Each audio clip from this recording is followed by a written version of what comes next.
Hi, my name is Fátima VIEIRA and I'm hosting the seminar Shakespeare's The Tempest and Bacon's New Atlantis, a collaborative reflection on responsible science.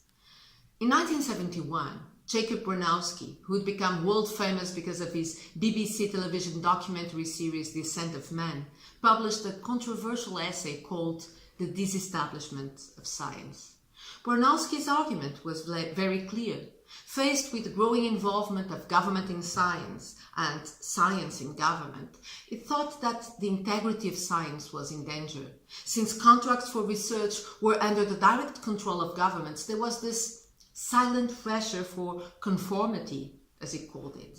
The only solution, he claimed, would be a complete separation between science and government in all countries, what he called the disestablishment of science. Science needed to get independent from the state in the same way churches had been disestablished and become independent of the states.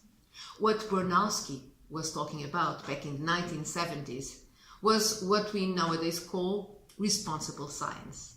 Today, the point is not so much the links between science and governments, although they still exist, especially in some countries, but rather the links between science and industries.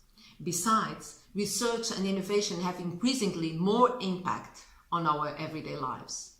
As Jack Stilgoe explains in the foreword to Responsible Innovation, there is a set of questions that all scientists need to consider before investing in a new project. Who benefits from it? Who decides? What are the risks? Who's in control? What if we're wrong?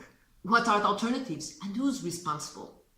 Well, in my seminar, we are going to discuss all these issues, but our starting point will be Shakespeare's The Tempest and Bacon's New Atlantis. We will discuss the role of Prospero as a magician and a scientist, and we'll see how science and religion were closely interwoven in Bacon's House of Solomon, where research was conducted by priests who are scientists, or if you wish, by scientists who are also priests. The methodology will be collaborative. Besides The Tempest and New Atlantis, the students attending my seminar will be asked to read one critical text and to report on it. As each student will be assigned a different text, we will all totally rely on our reports to feed our discussion. Now, if you want to know more about the rise of science in the early 17th century, if you want to know how magic, science and religion and political power interacted, if you take an interest in responsible innovation and in collaborative methodologies, then the seminar is for you, and I'm looking forward to welcoming you.